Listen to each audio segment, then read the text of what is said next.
U.S. President Donald Trump has suspended visas for highly skilled workers until the end of this year.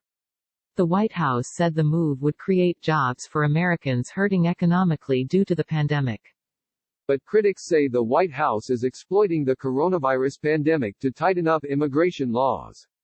The H-1B visa is among several categories of visas that have been suspended, and it is expected to particularly hurt Indian technology companies and workers.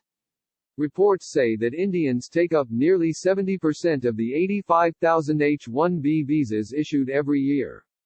It is a non-immigrant visa that allows firms to employ foreigners for up to 6 years in positions for which they have been unable to find American employees.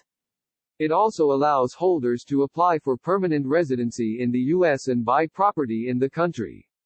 The visa is useful for Indian tech giants like Wipro, Infosys and Tata Consultancy Services (TCS), as it allows them to send workers from India to manage important projects. It also helps U.S. tech giants like Google, Facebook and Twitter hire talent from India. The ban announced by Mr. Trump will only affect individuals who are planning to apply for the visa, which means those who have already got it and are working in the U.S. will not be affected.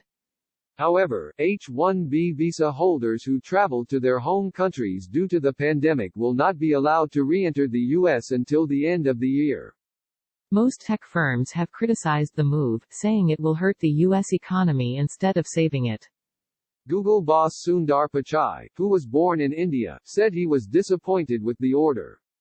Immigration has contributed immensely to America's economic success, making it a global leader in tech, and also Google the company it is today. Disappointed by today's proclamation, we'll continue to stand with immigrants and work to expand opportunity for all, he tweeted.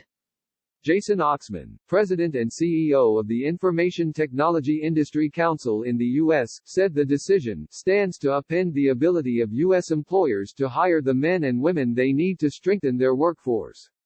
We urge President Trump to reconsider his actions and work with the business community on a plan that will actually bolster job growth and ensure economic security for all Americans, he added. The move has also been criticized in India. The Indian IT industry's apex body NASSCOM has said the decision was misguided and harmful to the U.S. economy. We urge the administration to shorten the duration of these restrictions to 90 days. Lengthening these burdensome restrictions on U.S. companies that are trying to recover from the economic fallout of the COVID-19 pandemic will only serve to harm our economy. The move has already had an adverse impact on the stock prices of Indian IT firms.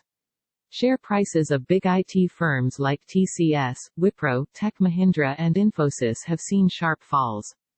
Nothing yet. The Indian government is yet to react to the decision. It is likely to wait and watch at the moment as authorities are struggling with a worsening pandemic as well as border tensions with China. Delhi cannot afford a new rift with Washington. However, it may opt for back-channel talks to secure some relief for Indian workers. Indian Prime Minister Narendra Modi is heavily invested in India-US ties and often talks about his personal friendship with Mr. Trump. But given the unpredictability of the Trump administration, there are no guarantees that even this will yield results. In such a scenario, India may choose to take retaliatory action. Major portions of India's technology markets are dominated by American firms such as Google, Dell, Hewlett-Packard, Microsoft and Apple, as well as consulting and services firms such as IBM and Accenture. Delhi can look at blocking visas for U.S. employees of these firms, but such a decision will depend on the government's willingness to take the risk of antagonizing the Trump administration. The order also applies H-2B visas for seasonal workers, including those in the hospitality industry, except those in agriculture, the food processing industry and healthcare professionals.